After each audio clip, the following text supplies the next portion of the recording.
I'd like to call this meeting, oh, that's crisp. I'd like to call this meeting of the Coventry Town Council to order at 6:02 PM. Clerk, please take the roll. Councilmember Brown? Councilmember Pasqua? Here. Councilmember Capaldi? Here. Councilmember LeBlanc? Councilmember Copley? Councilmember Verducci? Here. President Lima? Here. Chairman Larson, please open your meeting. Call the meeting of the Coventry Redevelopment Agency to order at 6:03. Clerk, could you take the roll for our members? Chairman Larson? Present. Vice Chairman Shula? Member Caitlin Grenier? Member Robert Brennan? Here. Member James Taro? He's excused for a family emergency. Please rise for the Pledge of Allegiance. I pledge allegiance to the flag of the United States of America and to the republic for which it stands, one nation, under God, indivisible, with liberty and justice for all.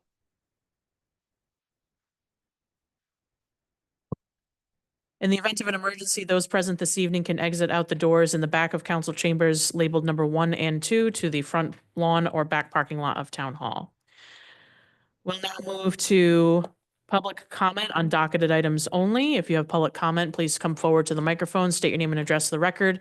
Try and keep it to about 4 minutes if you could. Make sure the microphone is on and the green light is on. Thank you.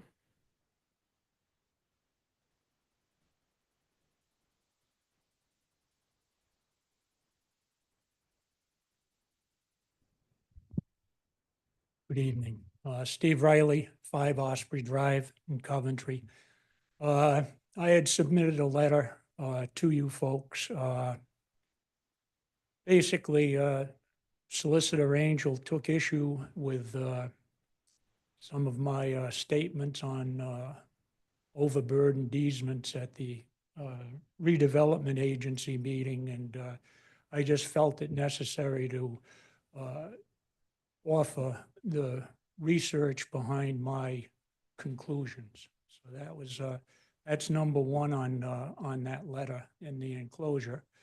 Number 2 is and listening to the meeting where Solicitor Angel discussed the legal aspects of what has been going on with the pound. My jaw dropped in terms of the expense that we've gone through this. And towards that end, number 2 just talks about where I reiterate my research shows that the legislature had a lot of responsibility here.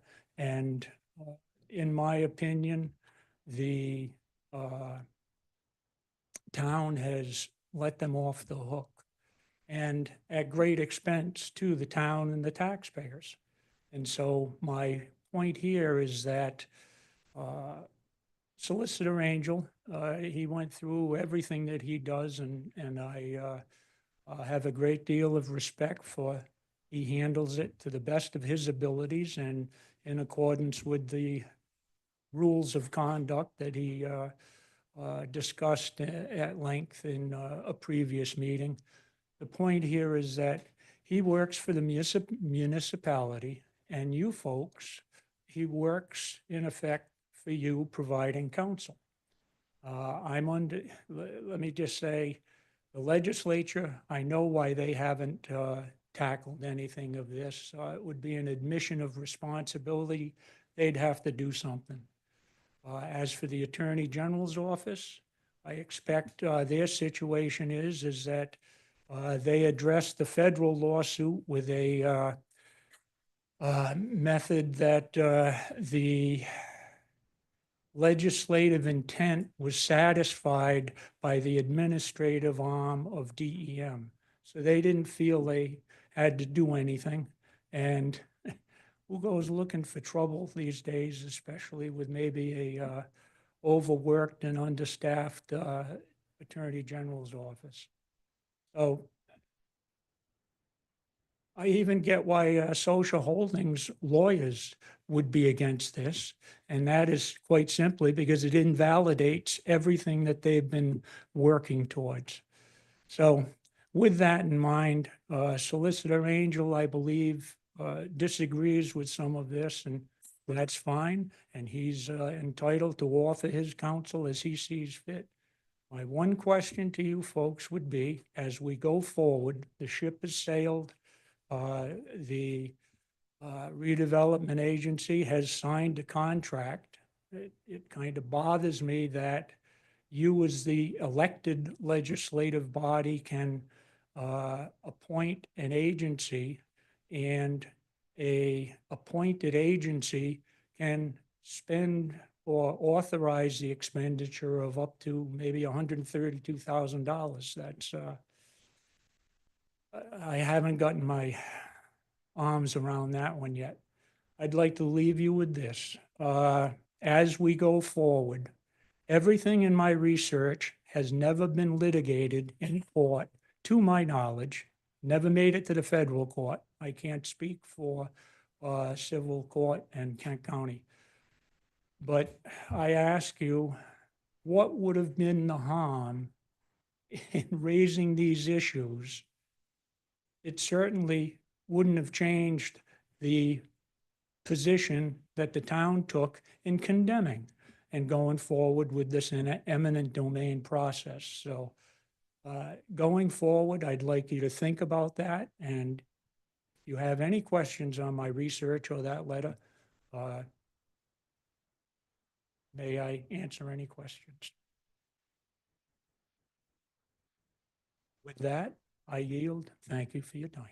Thank you. Members of the council, may I have a motion to accept Mr. Riley's submissions with public comment into the record? Motion.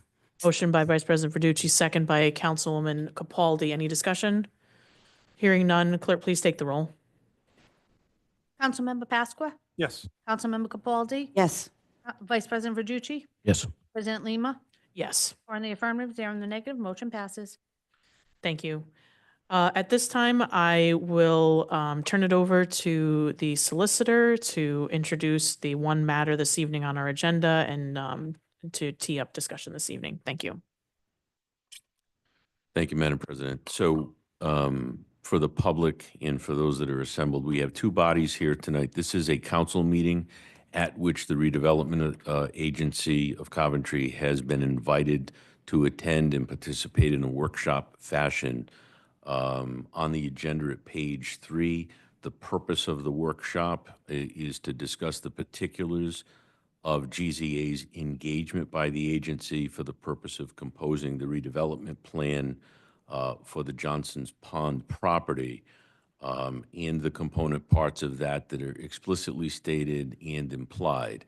So this evening, we have with us from GZA Jim Henneman and Sarah Sklar, who are online and will be presenting a PowerPoint to the group. They'll do it first. They have appeared before the redevelopment agency, obviously, to make their proposal to develop the redevelopment plan, or compose it, I should say. That proposal was accepted after, I don't know, the chairman's here, 3 or 4 different iterations of it we went through. That was accepted, it was signed, and it was ratified by the agency. And in discussing the timeline relative to the scope of their work, it was thought at that time by the agency that it's best for the council and the agency to have a kickoff meeting of sorts, which this is, to make sure that everyone's on the same page, the two bodies are on the same page with respect to scope and what can be expected as deliverables from a redevelopment plan process. So GZA will go through the process. Also with us tonight, because a piece, an important piece of the redevelopment plan will be how are things paid for. At the heart of the redevelopment plan is what the council had set forth in the ordinance and the resolution, probably a year or so ago, in defining exactly what the public benefit would be concerning Johnson's Pond, not limited to boat ramps and restroom facilities and parking and things of that nature. It's spelled out in the ordinance, so there's no point in rehashing that. But the council has not had a chance to speak with the redevelopment agency and vice versa. So this is the first workshop like that. To the extent that, you know, there will be things that need to be funded that come out of this. To be clear on the law, the redevelopment agency has absolutely no authority to pass a law within the town of Coventry or to otherwise incur indebtedness other than bonding on its own authority without the approval of the town. And there's been some discussion about, you know, grants and loans and funding, whether it be through tax incremental finance, grants, whatever the case may be. And some folks may have some, in this group anyway, as part of the workshop, have some concern with, you know, just what does a redevelopment agency do? So for that reason, some of the folks that worked with me are from the law firm of Moses Ryan. Tom Moses is here also, along with Tanessa Azar of the firm. For those of you who don't know, Tom Moses wrote the tax incremental financing legislation that is presently in place in the state. And Tom Moses was a key player at the Providence Redevelopment Agency for many years and is well steeped in the workings of an agency on a project of this type. So for those reasons, we've brought those resources to bear for the benefit of the workshop. And that's really all I have to say, other than I know that the folks at GZA had put together a presentation of sorts. And, you know, with respect, I might suggest that they be allowed to introduce themselves and move forward with that presentation. All right, Mr. Houghton, I don't know if we want to bring in those folks.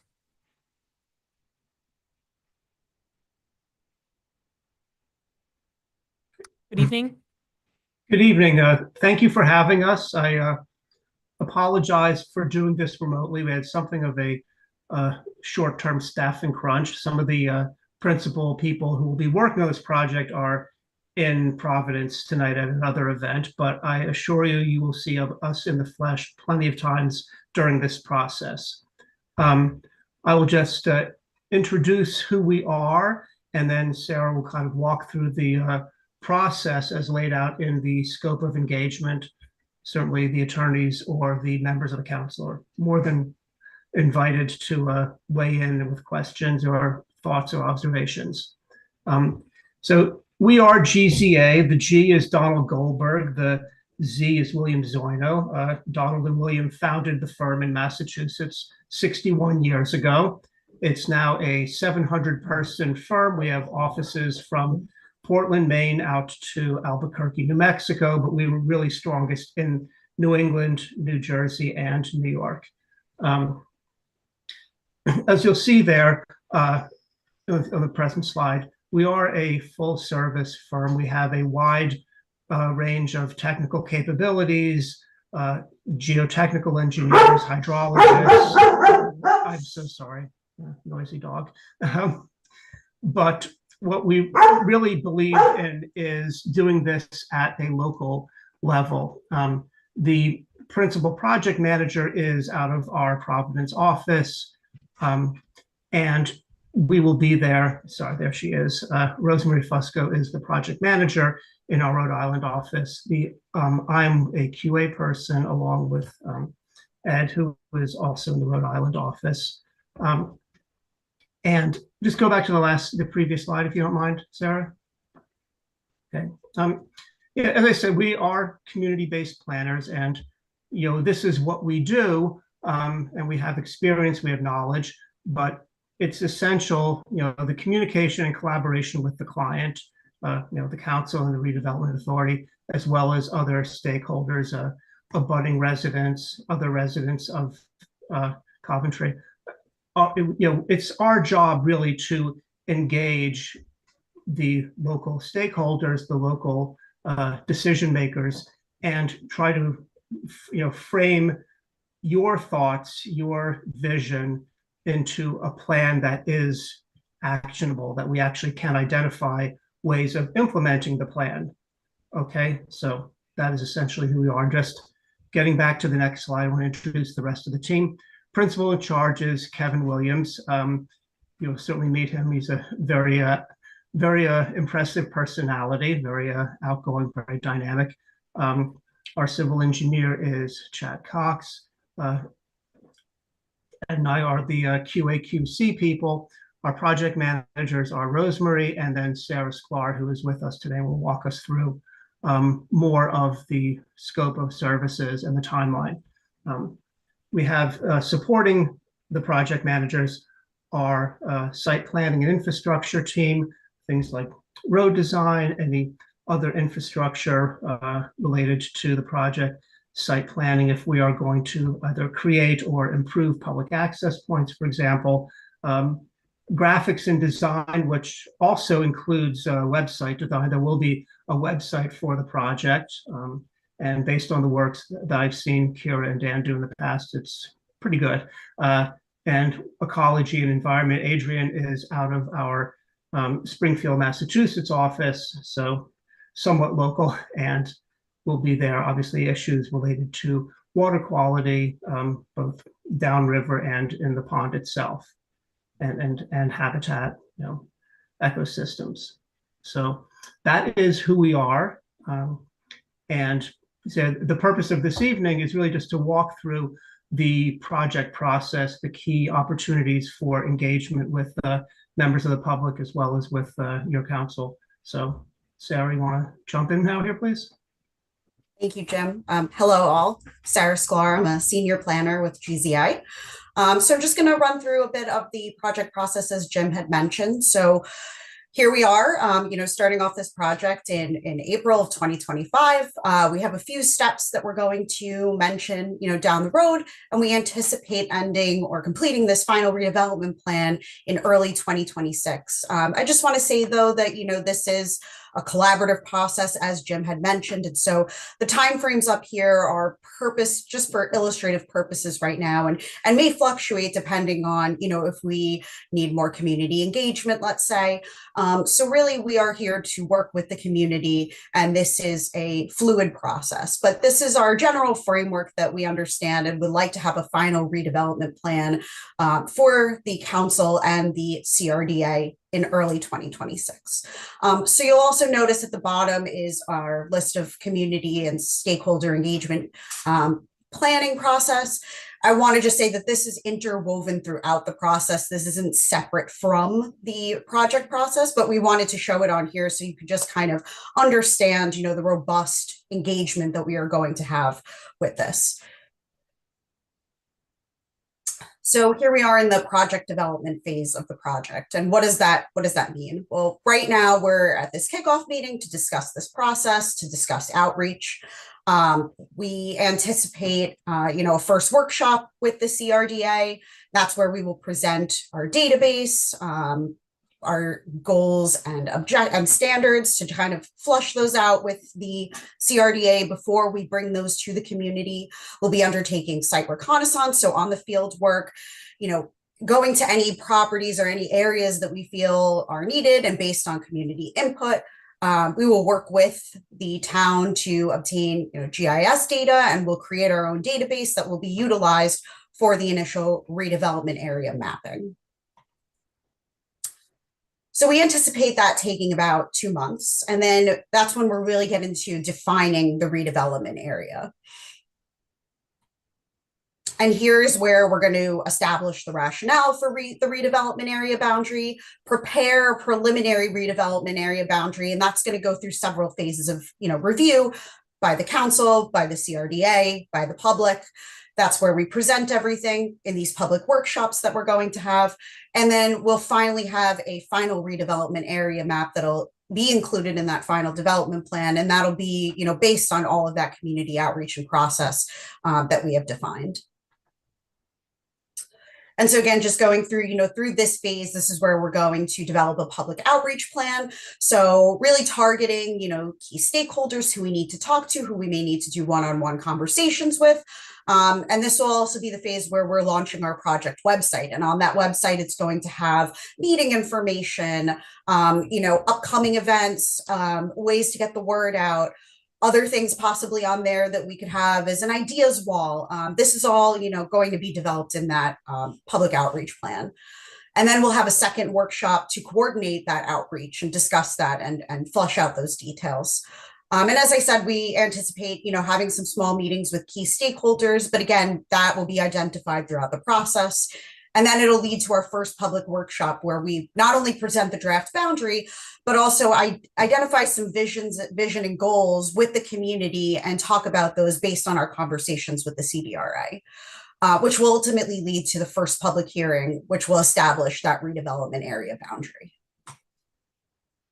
And this is just a highlight of some of our outreach efforts that we've done in the past. As you can see, we like to do small breakouts, but we also like to do a big presentation beforehand to introduce ourselves to the community. But there are other formats that we could implement, and that's all really going to be tailored to what works best for Coventry. So after that, we'll get into drafting the redevelopment, that meat of the plan. So there are some required contents per the Rhode Island general law that we are going to include in there. And then as we're developing these strategies and concept plans, we're going to workshop these ideas with the CRDA before, including these in the redevelopment plan, and then bring these back to the public and present these strategies and recommendations to test them out and see if those really achieve the goals and the objectives that the community had outlined to us in the first public workshop. So that will be in the second public workshop. And then finally, we will have this, final redevelopment plan. We'll have that drafted for the CRDA. They will review and approve it. I anticipate the council will also be heavily involved in that. And then we'll have the final public hearing for the plan adoption, another opportunity for the public to sit in and weigh in. And then that will be submitted finally to the Rhode Island Department of Administration. And so once the redevelopment plan is finalized and submitted, we do want to stress that, this isn't just going to be a plan that's going to sit on the shelf. We do want to have actual next steps and implementation actions that come from this plan. So this is an exhaustive list. This is a very, example list of what could come out of the plan. And so things like initiating phasing and sequencing, such as utility upgrades, drainage improvements, those, projects can come from the plan, determining financing, cost estimating. A legal survey and detailed plans will also have to come from this plan. So that is something that we do anticipate. We will hopefully establish some, targeted opportunities for public access. And this may ultimately lead into formulating appropriate land use regulations that really bring the plan to fruition. So with that, we thank you for having us, and we would love to take any questions that you may have. Questions from members of the council? Vice President Verducci. I thank you very much for the presentation. I particularly like the community engagement aspects there. If I could recommend something that works well in this town that we do at the council is for those signups for, information almost anytime we have anything here. If you could just make sure people have the ability to sign up in their email and then get updates, I think something like that's huge so people aren't surprised by certain, hearings and things like that. But it does look like a very robust plan. So I appreciate that. That's going to be obviously huge here. Thank you. Yeah. That's an excellent idea. And as I think we agree with you. And obviously there are formal opportunities throughout the process for public engagement, but something more informal, including, the website will offer opportunities for interaction, for commenting. And, we're always happy to take input where and when we can get it. So I'm glad to hear that this is something that's important to you as well. Yeah, absolutely. Appreciate that. And then just a little bit going over the proposal, stuff like that. So we're all on the same page, this is going to give us a plan. It's not going to be design and engineering work when we're done here. You're laying out big picture wise stuff, and then we're going to take that and build off of that with the actual designs of these elements. Correct. This is a framework laying out. Okay, just so everybody, knows where we are at this point in the game. So appreciate that. Thank you. Yes, and I think the solicitor has talked about how this redevelopment plan fits into further opportunities for financing, for example. And Other comments, questions from members of the council? Chairman Larson, or if you want to invite from your group. Thank you. Anybody from my group, the redevelopment agency? I know you've been engaged throughout this, and as the solicitor mentioned, several reiterations, comments. Anything else that you'd like to add? Hearing none, we'll pass the baton back. Wait, sorry, Bob. I didn't see that. Quick. No, I just wanted to say in agreement. I don't have the scope of yours, I guess. I just wanted to add to Councilmember Verducci. I totally agree, and I have said numerous meetings that the key to this thing, as far as public acceptance, is going to be clear and complete communication. I think we're all in agreement on that. Yeah, I think that's the beauty of this plan, the full transparency, the website, everything. So there's open access and information throughout the process as we move forward. So, Madam Chairman, toss it back to you. Thank you.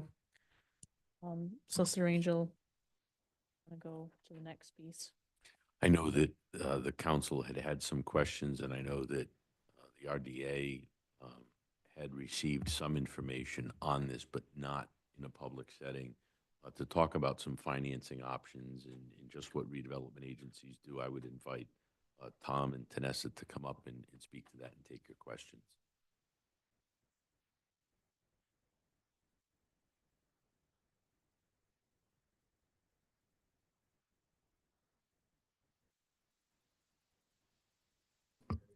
How's that? Are they? I don't know. I'm here.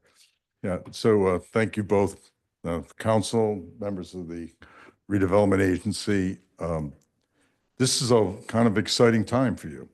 I mean, you're really getting to get to the ground level of this, and you're going to make some very important decisions. And I couldn't agree with you more about having transparency here. The more that you can get the public involved, the more that they know, then when you come to the issues about having to pay for all this, they'll be engaged and they'll buy into it.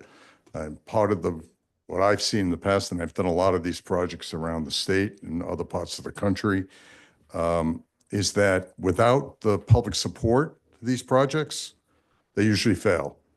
I mean, for example, one option that Steve and I have talked about is doing a tax incremental financing based on the redevelopment district. We're going to have to there's going to take a lot of time and effort to evaluate whether or not you can generate enough revenue to pay off a bond, a long-term bond to do this. I think you probably can, depending on what the district is. And I would strongly suggest that during this planning process, that you don't make the district so narrow that you don't have enough revenue coming out of any increment. Because remember, the increment is the increase of tax value, not the base. The base stays with the town. So it's only the increase you can leverage. So you need a district that's fairly significant to be able to do that. And also depends on what your project is and what you want to do. And as we all know, construction costs are skyrocketing and continue to skyrocket. They don't seem to slow down. But I think it's an important issue that you should be considering. But this really is the first step of the process. And there's a lot more to be done, a lot more work that has to be done. I'll be happy to answer any questions you guys have on any of this.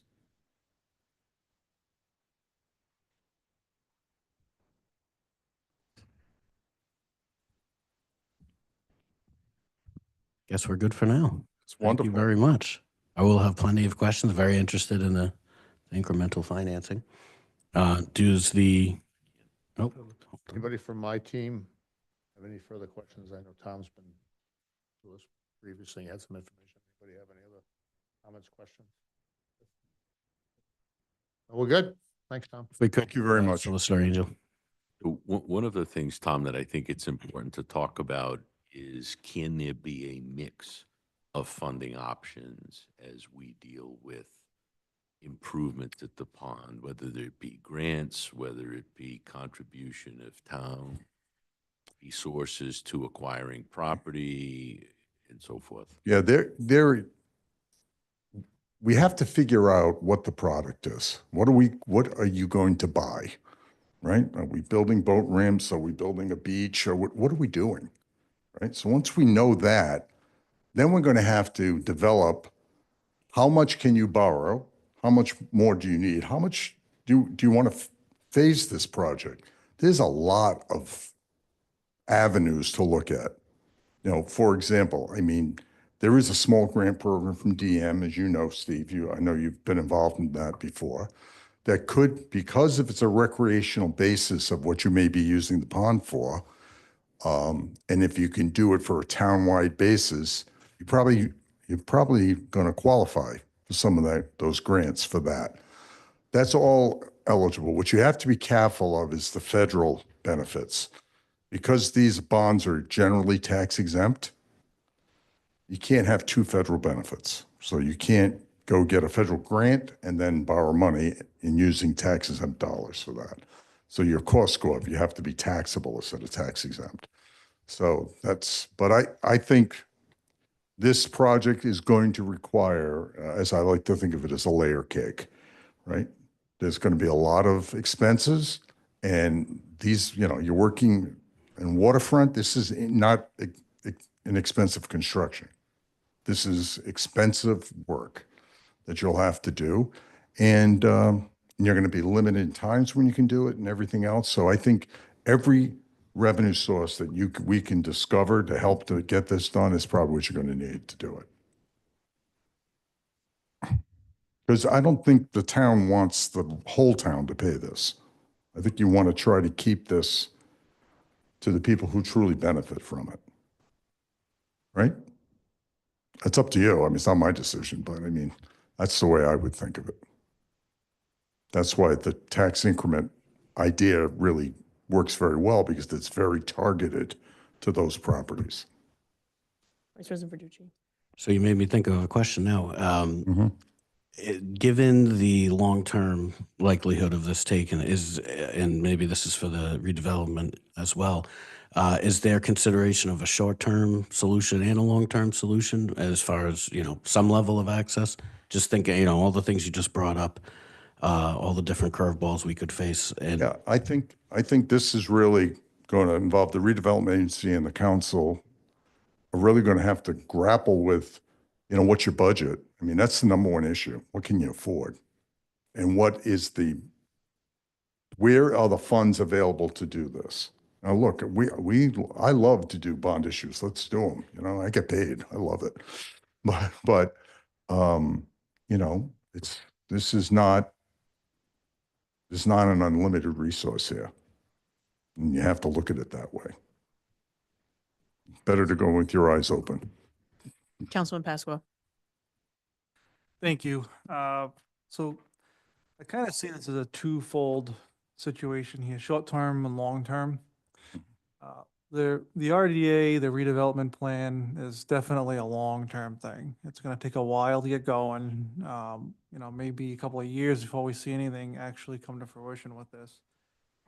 So in the meantime, and I think, and maybe this is something, maybe this is a pivot point that we start to consider, maybe this is the idea, the redevelopment plan, maybe a little bit simpler. So like just my feedback from being in this situation for years before council even, the one thing that I heard for many years was people want a boat ramp. They want a boat ramp and they want to be able to launch watercraft.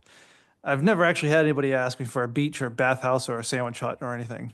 So, but I have definitely had the request for a boat ramp. So, couple of different things, right? I mean, I think I would be more in line with looking towards, and I think there'd be a lot of support for just really establishing good solid parking and a good dock and a boat ramp to get watercraft on the water. And really, for me, I think that would really make a lot of people happy. I don't think anybody would be really upset if they don't have a beach, because you've got Breezy Lake, which has a beach, and you got Briar Point, which has a beach. And we're not really good at running beaches so far. So, that's kind of long-term. And another idea that was brought to my attention, I thought was interesting, was, the idea of a TIF district, you have to gain value in properties. Things have to go up in order to work.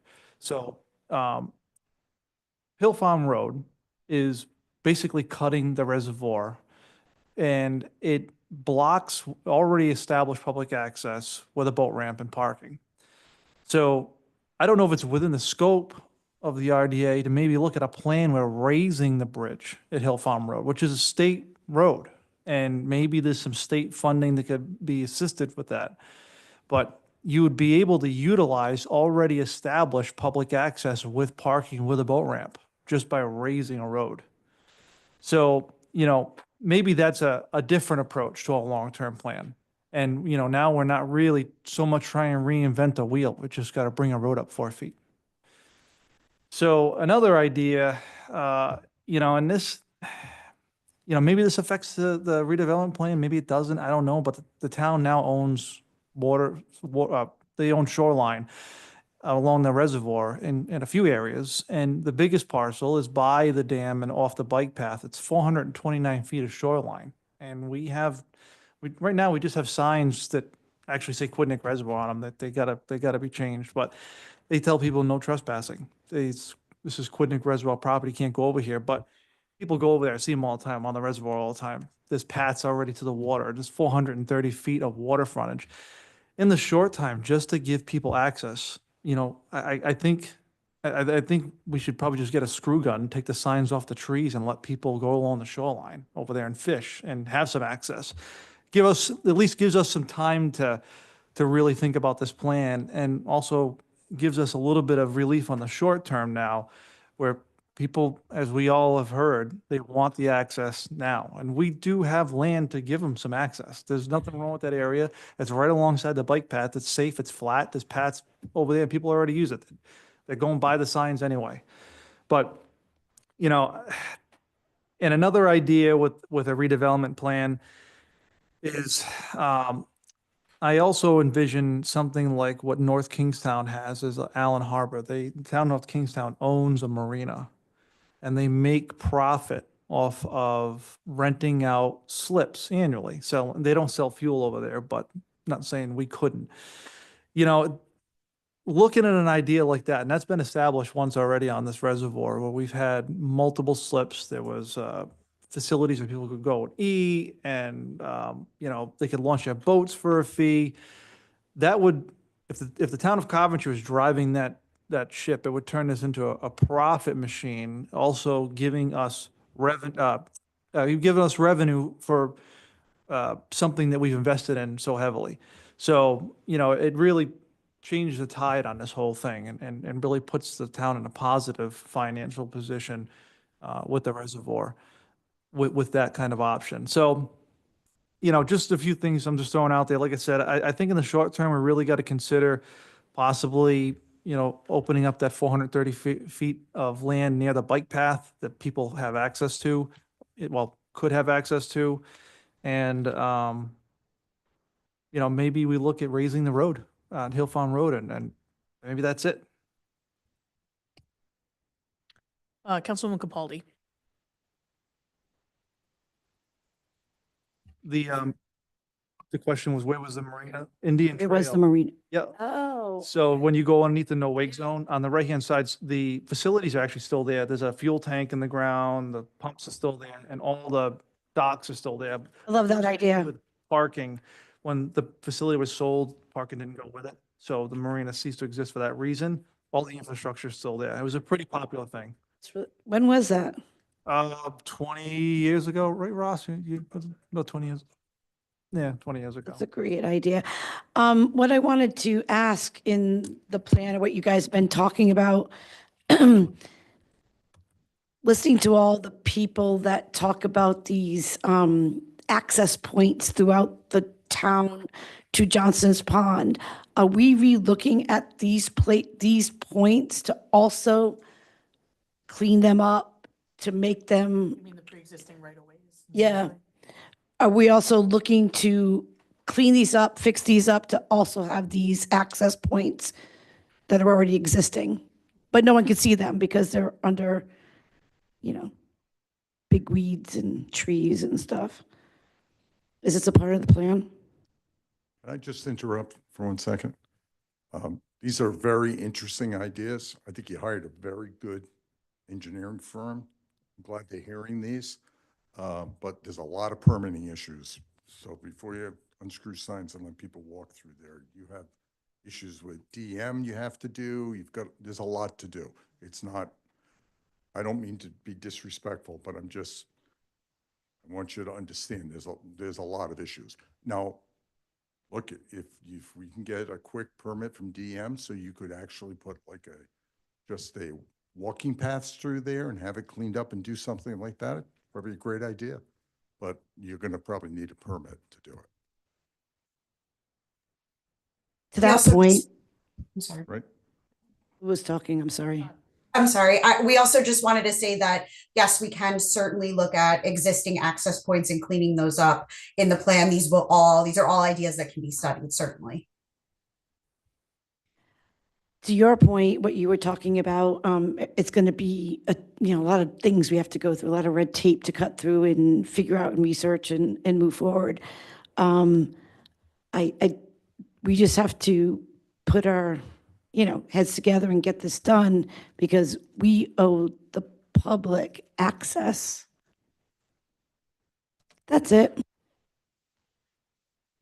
Does anyone have anything else for Tom? Sounds like, or anyone from your team, any questions? JP took care of that, Will. Okay. We're good. Thank you. So I would echo the sentiments, and I won't repeat them, but what I think I would like to see, and it sounds like the council would as well, and I think from the RDA, it sounds like we want access now where we can, or the access that already exists, let's be really public about it and say this already exists, or the places that Councilman Pasco mentioned that we could do with fairly little red tape. So I wonder if there's a way that while GZA is working on this larger plan that's not going to be done until 2026, there could be a phase one approach of here's low-hanging fruit of access that can be provided in the meantime. Maybe it's creating a web page on the town website that says, Johnson's Pond public access. Here are points that, we're working on this plan. I encourage you to go visit this landing page to learn more about how we're consulting public feedback. But in the meantime, you are able to access Johnson's Pond through these means or these points. I just think that, and if it's something that we can do that complies with DEM, is not infringing upon any liability issues, it's something that we should do in the meantime. So I'll make a comment on that. So that's one of the first phases of the work that we're doing with GZA is the identification of actually the boundaries of the pond, where the access points are today. So we'll be on that early on that. We're defining the redevelopment agency. We have some of the maps already, and then we'll be able to see and identify these parcels that they're referring to and determine if there is a course that we could take in a shorter fashion on that. So that's like the first phase of all this. I think too, I don't think that public access should just mean you get to walk up to it or that you have to own a boat or a jet ski. I like the idea of the marina where there could be infrastructure for people to rent things. I think public access is more than just being able to walk up to it. It's about it truly being accessible. And it's also, it sounds like the old marina and a concept for a new one could be a hub for community. I think that we need places where the community can come together. And this feels like it would be a plan beyond just throwing down sand and a parking lot and calling it a day. So. Councilman Capaldi. Is anything salvageable on the marina, at the marina now? Are the buildings dilapidated? What does it look like? Well, I can answer that. So, it's just an outside perspective because, I'm not directly involved with anything going on over there, but it's not dilapidated. It doesn't look it anyway. The infrastructure's there. I think the homeowner recently may have passed and it's a situation where they're going through that. But, it doesn't appear to be something that's gonna be like a, tear this down and rebuild this whole thing, it's there, it exists, but that's that particular place. There's quite a bit of shoreline and a lot of land around the reservoir. Is this on somebody's private property? Yeah, it's not on town property, so it's private, yeah.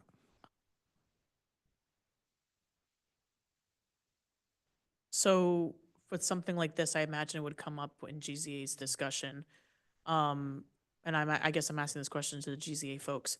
So would the plan, if it included something like this marina, include what a potential fee structure and operational plan would look like to rent out slips, for whatever the operation would be out of that building that's there, whether it's rentals or it's the slip piece, or say there, we decide we want to sell fuel, the fuel tank piece. Like, would this plan include that operational element as well, or those recommendations? I think at this point, it would be along the lines of sort of an order of magnitude. We're not going to really crunch the numbers to a great extent because, without knowing, how many slips do you have, what length boat, et cetera. But there are some options there, anything from, a concession where you can rent hand boats or, paddle boards to what we're talking about, a marina that can accommodate, fairly substantial power vessels. There's a lot of range in there, and we will try to scope out, to the extent that we have these in a kind of, a fairly broad conceptual way, like, yes, this actually can be at least self-sustaining. I think we can do that. We're not going to get into a really full-blown business model, though. The other thought I had when it comes to the survey piece and the public outreach piece, I don't know if this is possible, but I can just see a scenario where folks in town see the results and they may not agree with it themselves and say, well, you just asked the people around the pond, you only asked them. Like, I wonder if there's a way in the results to show through the integrity of them, you can show that you consulted more than folks just around the pond. Like, I don't know if there's a way to call that There is a out. way. Many survey options can show, we can ask a question of where are you located? Are you located on the pond? Are you located just outside of the pond? And so there are ways that we can zero in on the regions and areas where people are responding. Okay, yeah, I think that's really important. I just can foresee that narrative already. So, And also where the people aren't responding and where we need to do a better job of outreach to Yep. get the responses. Absolutely. Councilman Pasqua. So, kind of going back to what I was talking about earlier, the short-term stuff, it's really a question, I guess, maybe for Solicitor Angel. What would be the process if we wanted to look at how soon we could possibly maybe get that area open by the bike path? Do we need to have the RDA ask the town manager to do it? And then, he reach out to DEM? Like, what would be the process? Well, right now, as the council is aware, the ordinance is clear that council can transfer some or all of its rights in the pond and in the dam structures in that area to the redevelopment agency. So far, I'd have to look at the resolution again, but my understanding was that the redevelopment plan and its component parts was transferred to the agency. With respect to interim steps, that would really be a council matter, to the extent that it would involve private landowners. That would be an issue to be discussed in executive session because you're talking about the acquisition or leasing or whatever the concept may be. But as far as DEM goes, we'd need some specific authorization to pursue those opportunities with DEM because there is expense involved, as we know from other things related to the pond and in other areas. of town business. DEM, you know, we ask in our time and they respond in theirs. So that steady drumbeat needs to be had, and the red tape and filings and all of that needs to be done. So So the other part that I'm talking about though is the one the town owns. I know what you're referring to. So the one that I'm referring to is the one behind Town Hall. Like we have park and it's right here. It's literally like if we mow down those trees, we can see it. So that's right there is 430 feet of shoreline the town owns. That's what I was thinking. If we can just pull those signs down, we talk to DEM, make sure that, you know, because if walking paths are there, I see people fishing off of it twice a week. probably work with the town manager if the council is so inclined. I mean, you're not on for a vote on any of this. Yeah, yeah. Another meeting, but in the context of this, I mean, I would think that's something that could be discussed with the town manager and we figure out how to do it. Yeah, just, you know, this parking for people and I really want to see people have at least something this summer so they can, you know, start to enjoy it and give them a taste of the better stuff to come. And I'd take it a step further, maybe DPW can go back there and see, like, maybe we just pick up some sticks, make it so. Picnic instead of table. Laying over the path, like, and just make it, you know, a little bit safer or whatever, but. Yeah, I think we collected a couple free picnic tables at the spillway and we can just drag them on shore. So, yeah, I think that makes sense to me, so. Vice President Verducci. So just to follow up on that, we could potentially kind of bifurcate this effort, do the short-term access amongst town while this effort continues with the redevelopment agency and the more long-term. Were you just looking for an excuse to use the word bifurcate? I don't need an excuse, but I will take one. No, the word. You want to do this separate? Two separate things? Is that? Yeah, I'd say for this short, unless, I don't want the RDA to feel like we're stepping on your toes. This is a collaborative effort, so if you, No, I don't think it is. I think the short term is totally different from the work we're gonna be doing. okay. The longer process. And this could evolve from the short term based on what GZA is telling us, or we could go a separate path altogether, so. You mean bifurcate? Yeah, bifurcate. I didn't have a word salad tonight, so I Oh, just didn't okay. wanna. Anything else from the council? So, obviously the contract that the council was sent, I know that you passed it around back to the RDA, mentions an April 1st start. I guess that's what this is technically. So we're basically on track with the schedule shown in there. Okay. And I apologize if I missed this, but what's the timeline for the web page to go up, I guess, on this? I guess we would add GZA, how long that would take them to get going, report to us at our meeting in April. I think we can get back to you with with the council or the RDA with some suggestions about what we think the website should look like based on ones we've done for similar jobs we've had. Obviously, we want to get your input before it goes live, but yeah, we've done these before. We can get something in front of the council in fairly short order. Okay. We gotta do some stuff with Cody just to make sure the coding and the structure's safe. Yeah, I remember we did a non-website landing page for the comprehensive plan like that. So, Councilman Capaldi. I just want to make sure that you're having a website and no social media attached with that. Correct. That will not be social Awesome. media. That's And up we to- can that's up to have an council. ideas. Oh, I'm sorry. You both were talking at the same time. Did you? I will Go say ahead. there's no social media aspect Good. with this. Yeah, I don't and want any just- two-way conversations going on. No, and we can have something like an ideas wall where people do post their That's ideas, but we right. can also vet that and look through that to make sure that those ideas are appropriate, and that the language on there is Perfect. appropriate. So yes, we can certainly. Thank do that. you. You're welcome. We can get public engagement without any flame wars. Solicitor Angel. So just to be clear, as part of the contract that the agency has with GZA, the website would be developed as part of the redevelopment plan under the eye of the agency for plan purposes. And we've already had discussions with Mr. Houghton.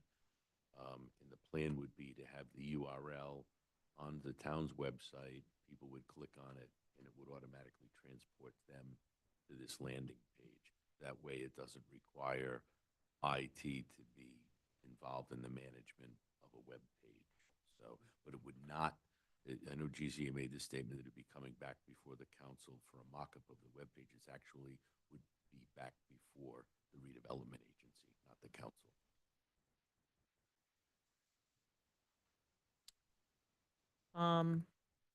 Anything else from your crew, Chairman?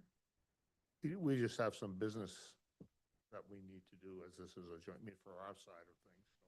So when you close your meeting, we'll finish up with our side. I assume that's the direction we need to follow. You can, what do you have, one set of minutes? Set of minutes? All right, go ahead. Oh, oh wait, you have more than one? All right, yeah, go ahead. So the redevelopment agency, I need a motion to approve the February 26, 2025 monthly meeting minutes. I'll make the motion. Second, Second it. any discussion? Clerk, can you take the roll?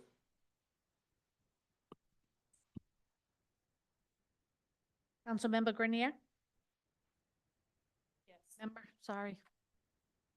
I got two things going on here. Councilmember Brennan? Oh, God, Member Aye. Brennan.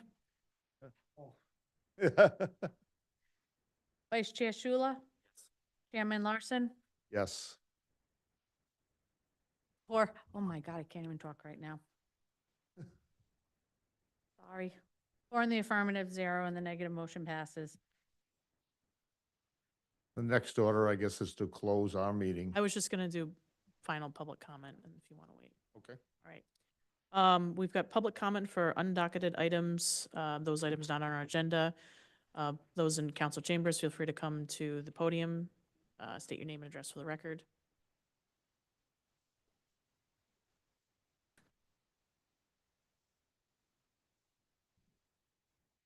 Steve Riley, 5 Osprey Drive. My simple question is, does the floor have the opportunity to pose some questions to GZA as long as they're online? And Yeah. Okay. Folks, if I could, wait a minute, we got a camera right here.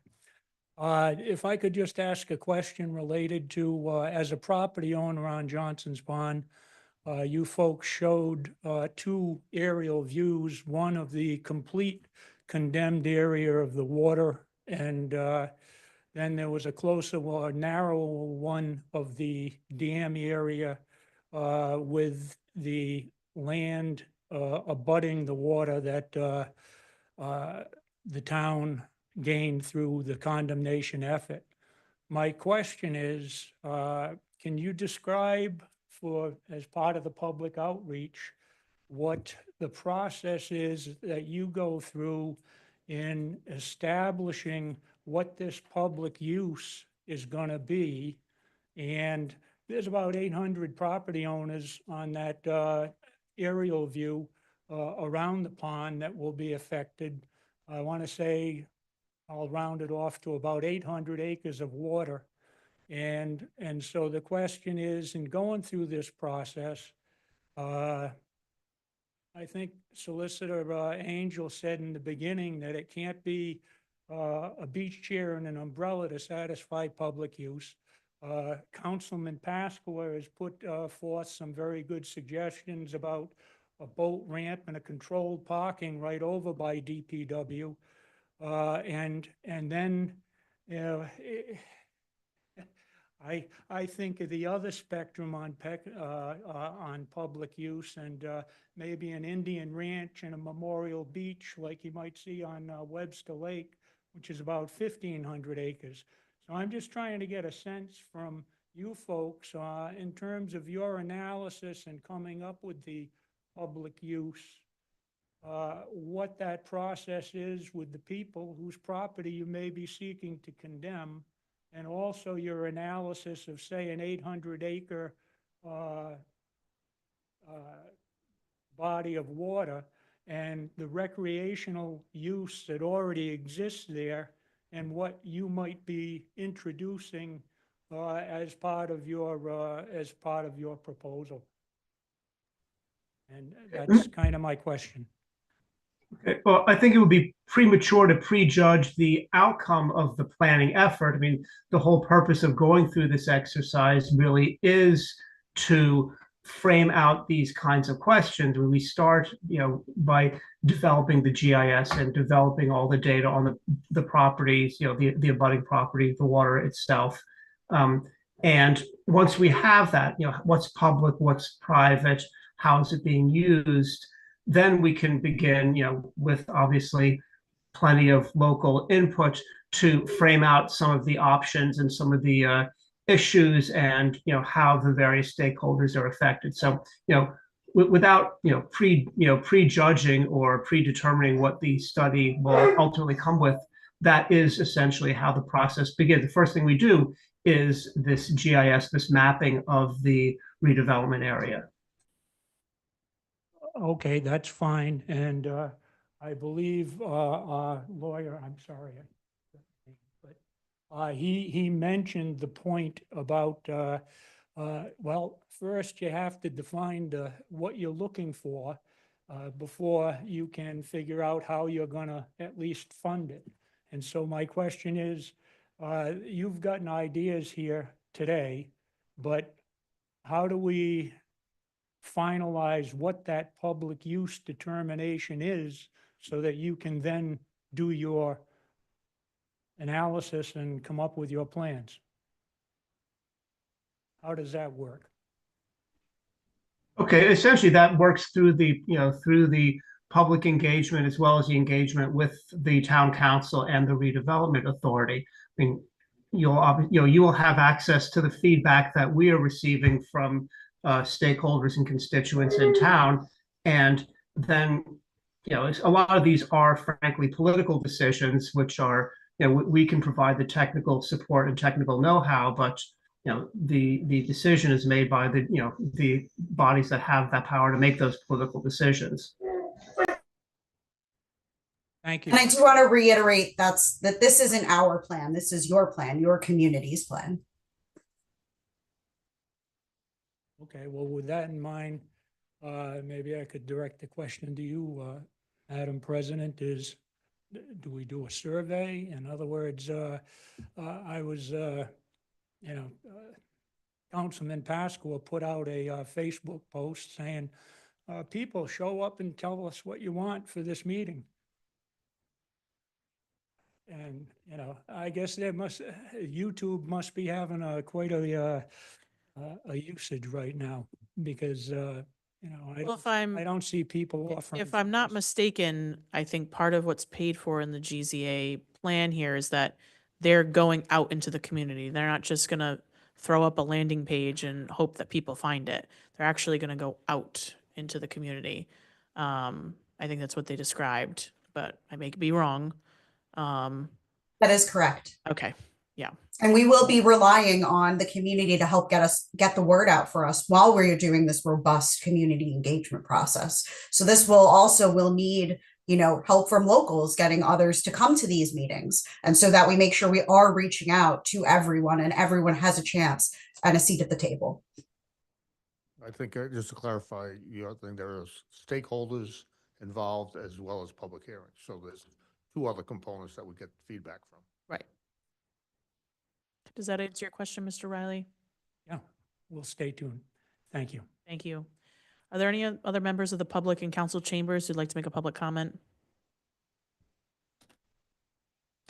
Members of the public on Zoom, please raise your hand to be let in if you'd like to make a public comment.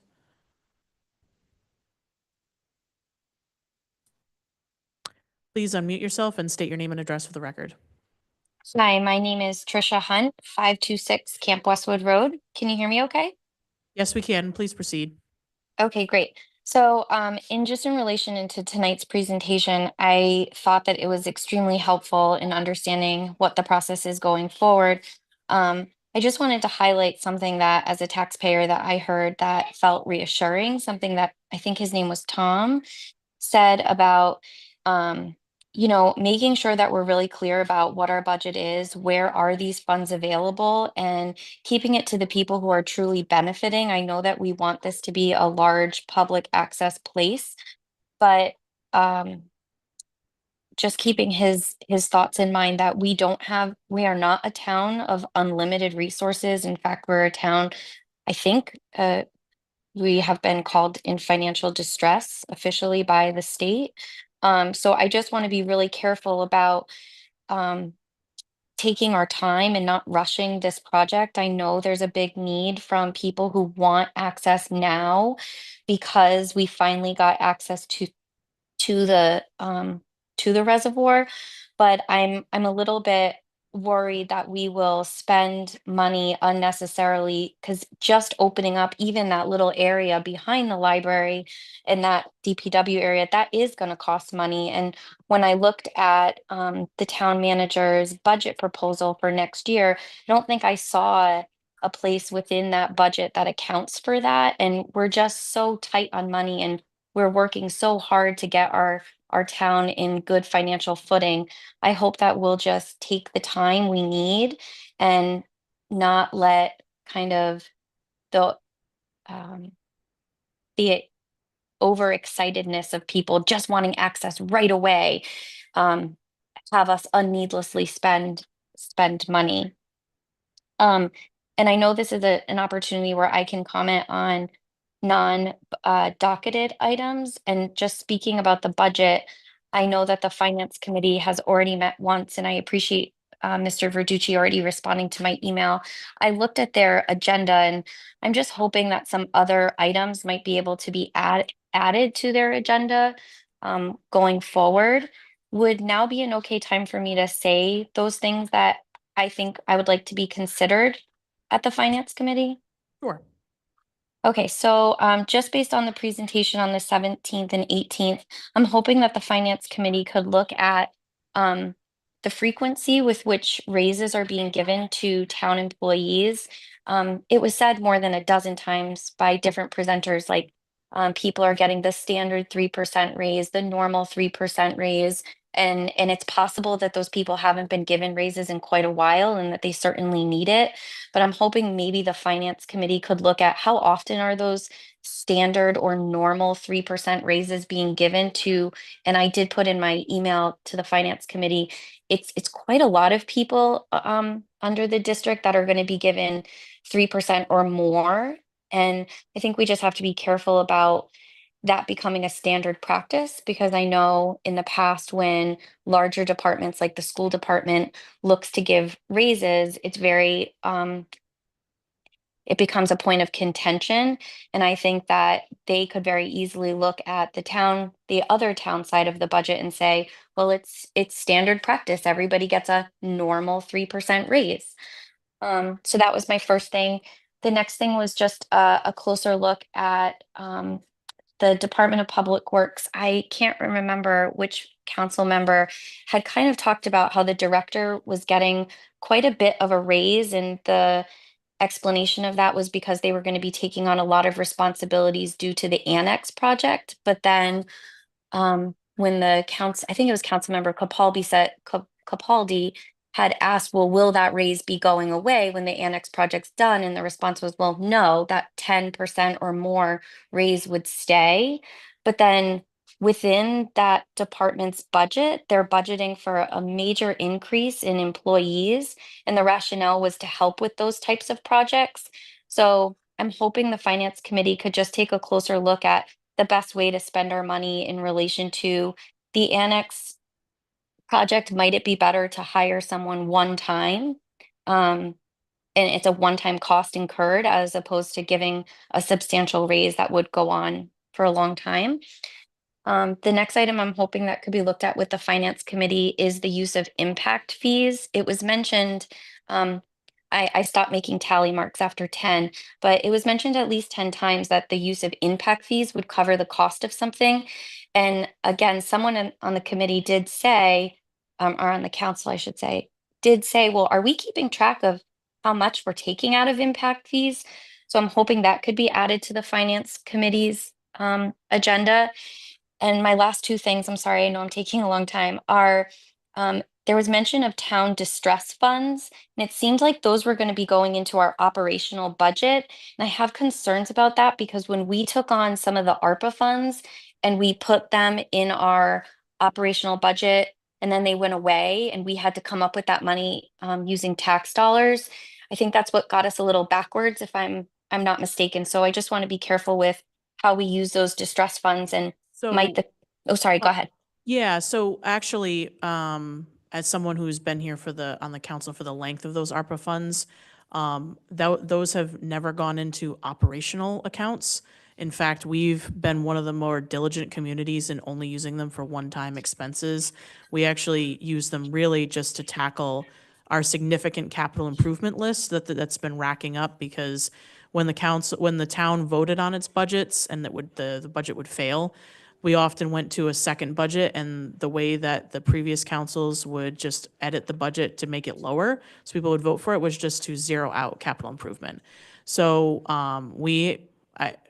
and again, I've been on the council since 2021, and I don't know of any, and I'm looking at the town manager as well, I don't know of any scenario where we've supplemented operational recurring expenditures with ARPA funds.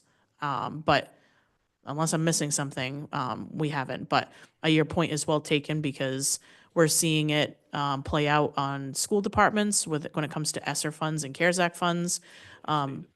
Yeah. I think that's, I'm so sorry. Thank you for clarifying that for me. I think that's what I meant, the ESSER funds and what's happening with the school department. Thank you so much for clarifying that for Sure. me. My last thing, so yeah, just looking at those distress funds and making sure we're being careful how we use them. And my last one was the town solicitor line item just being consistently quite a bit over budget, and I'm positive there are lots of reasons behind that. But just if the finance committee might be able to use this opportunity to compare town solicitors in other municipalities, and is that typical to go so far over budget? And just So, looking, yeah, go ahead. Yeah, so the solicitor's budget in this fiscal year, FY '25, is tracking under budget, knock on wood. And last year, I don't believe it went over budget either. So, Oh, I must have been looking at the wrong line item then. I'm so sorry. I thought it looked like under legal town solicitors that in 2023 we budgeted 244,000 and the actual was 634,000. So I'm happy to even give you a call offline too, because I don't want to violate OMA. Perfect. But when the solicitor came on, the new solicitor sitting next to me, that was in November of '22, which is Q2 of FY '23. The budget actually had been spent significantly. I think already 80% of it had been spent since July 1 to the end of November by the previous solicitor. So if it did go over, that's part of the reasoning why. I hope that helps answer your question. It absolutely does. And I'll certainly reach out offline because I know just from what the town, like I said, it looks even like in FY '24, but I'm looking at something probably incorrectly. So I look forward to reaching out and you and I can have dialogue about that. Thank you so Sure. much for listening to my considerations. Yeah, I appreciate you being engaged and paying attention and bringing these forward. Thank you. Thank you. Members of the public on Zoom, please raise your hand to be let in. Public comment. Public comment going once, twice, 3 times. Public comment is closed. Chairman Larson, I invite you to adjourn your meeting. Motion to adjourn the RDA meeting. Motion made. I will second it. Clerk, take the roll. Member Grenier? Member Brennan? Vice Chairman Shula? Yes. Chairman Larson? Yes. Members of the council, I seek a motion to adjourn at 7:16 PM. Second. Motion by Councilman Pasqua, second by Councilman Capaldi. All those in favor indicate by saying aye.